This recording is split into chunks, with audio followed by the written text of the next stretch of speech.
Di dalam organisasi dan sejumlah pegawai dalamnya tentu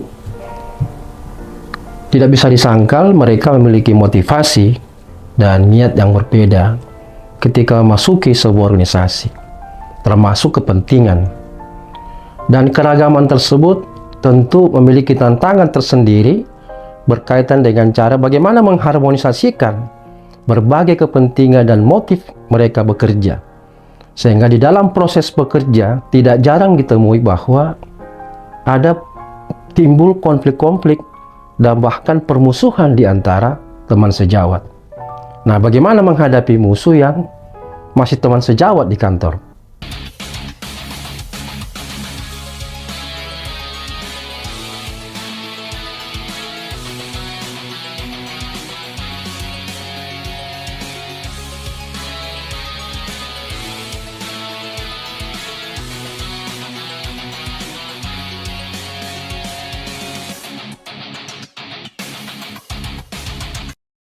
Hal ini tentu perlu dihilangkan, karena itu beberapa kerugian yang bakal timbul bagi organisasi jika atau mungkin juga kita ketika kita memiliki musuh.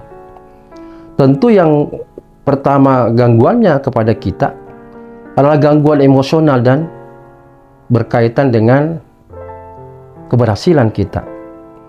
Memiliki musuh di kantor dapat mengakibatkan stres, ada kegelisahan dan ketidaknyamanan emosional. Hal ini bisa mempengaruhi keberhasilan kita, mental dan fisik sebagai seorang pegawai, bisa mengurangi motivasi dan bahkan mengganggu konsentrasi kita di dalam bekerja. Yang kedua, kerugiannya adalah ada penurunan produktivitas. Ketegangan atau konflik dengan musuh kita di kantor itu bisa mengganggu fokus dan energi kita. Mereka mungkin teralihkan dari tugas-tugas yang sebenarnya menghabiskan. Kita akan mungkin kehilangan atau teralihkan tugas-tugas yang sebenarnya harus kita selesaikan. Akibatnya hanya menghabiskan waktu dan energi untuk memikirkan atau berinteraksi dengan musuh kita. Akibatnya produktivitas dan kinerja kita itu akan menurun. Yang ketiga, kerusakan hubungan kerja. Konflik dengan musuh kita di kantor itu bisa merusak hubungan kerja dengan teman-teman lain di sekitarnya. Ini bisa menciptakan ketidakharmonisan dan ketegangan di dalam tim atau bagian kita. Akan mengganggu kolaborasi yang amat dibutuhkan dan menghambat kemajuan proyek atau tugas yang diberikan oleh pimpinan. Yang keempat adalah gangguan reputasi profesional. Jika konflik dengan musuh kita di kantor, akan terjadi persoalan-persoalan di depan rekan kerja kita atau atasan kita, sehingga dapat merusak reputasi profesional kita sebagai pegawai, dan hal ini bisa mempengaruhi persepsi orang lain terhadap kemampuan, integritas, dan hubungan antar personal kita dengan pegawai-pegawai lainnya. Yang kelima, peningkatan konflik yang tentu bisa merembes kemana-mana. Konflik dengan musuh kita di kantor itu bisa menghambat atau merambat dan mempengaruhi hubungan dengan pegawai lainnya. Di dalam beberapa kasus kita bisa melihat bahwa konflik tersebut dapat melibatkan lebih dari 2 orang, menciptakan jaringan konflik yang lebih luas dalam organisasi. Tentu ini akan sangat merugikan organisasi. Yang keenam, penurunan kepuasan kerja. Konflik dengan musuh di kantor itu bisa mengurangi kepuasan kerja kita. Perasaan tidak nyaman atau terjebak di dalam situasi yang tidak harmonis bisa membuat kita merasa tidak bahagia dan tidak puas dengan pekerjaan kita, terutama atasan kita juga.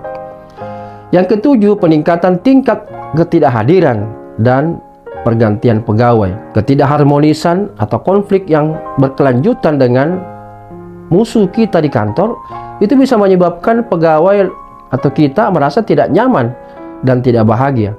Hal ini bisa meningkatkan tingkat ketidakhadiran yang tinggi karena malas ke kantor, atau mungkin memicu kita untuk mencari pekerjaan di tempat lain atau pindah bidang lain.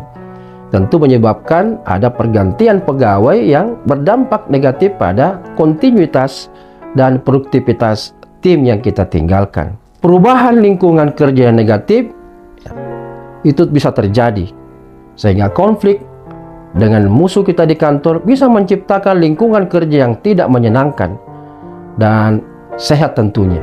Hal ini bisa mengurangi semangat dan motivasi pegawai, serta mempengaruhi iklim kerja secara keseluruhan. Kerugian lain adalah menurunkan produktivitas. Bekerja dengan musuh itu bisa menyebabkan pegawai atau kita terganggu dan tidak dapat fokus pada pekerjaan kita. Hal ini bisa menyebabkan penurunan produktivitas dan kualitas kerja yang dihasilkan. Yang lain bisa meningkatkan stres dan tekanan mental. Berurusan dengan musuh kita di kantor itu bisa meningkatkan tingkat stres dan tekanan mental yang dapat berdampak pada kesehatan mental dan fisik kita sendiri. Yang lainnya membuat lingkungan kerja tidak nyaman ya. Konflik antar kita dengan sesama teman itu bisa mempengaruhi seluruh lingkungan kerja dan membuat tempat kerja menjadi tidak nyaman untuk semua orang. Hal ini bisa berdampak pada semangat kerja dan kepuasan kerja kita yang juga akan menurun. Yang lain adalah mengganggu kolaborasi dan tim kerja.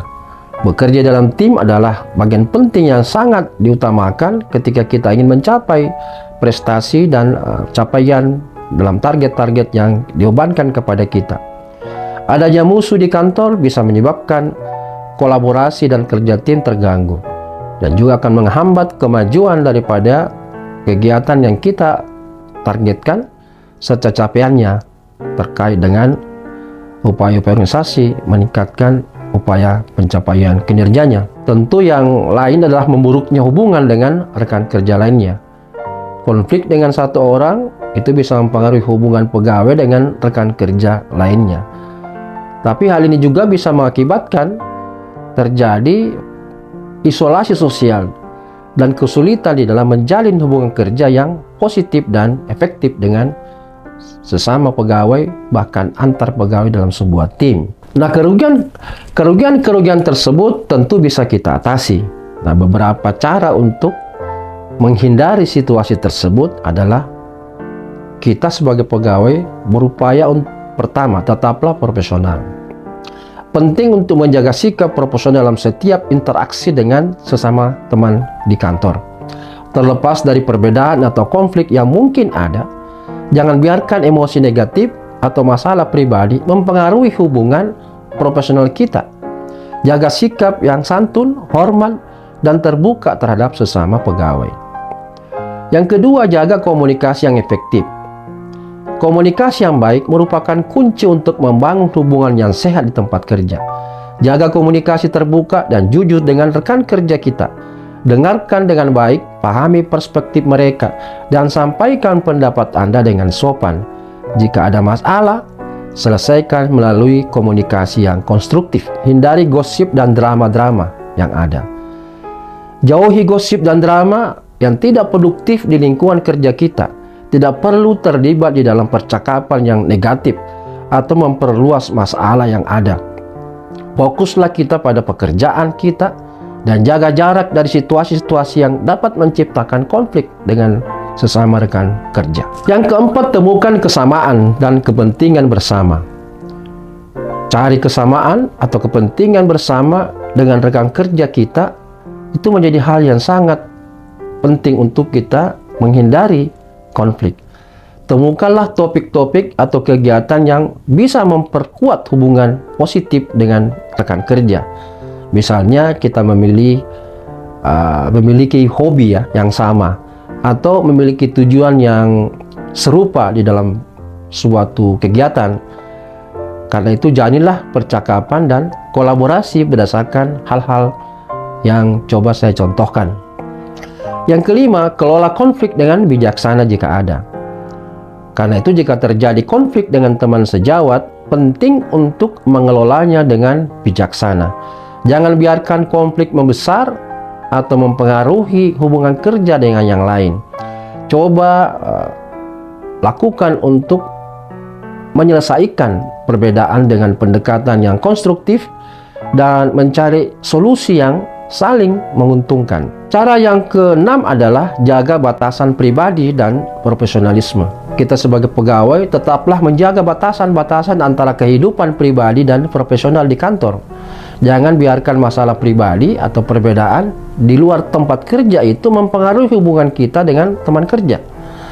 Fokuslah pada tanggung jawab dan tujuan pekerjaan yang memang telah ditentukan bersama oleh pimpinan.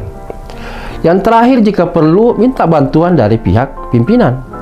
Jika situasi menjadi tidak dapat diatasi secara mandiri, maka kita dapat meminta bantuan dari pihak pimpinan atau sumber daya manusia di organisasi.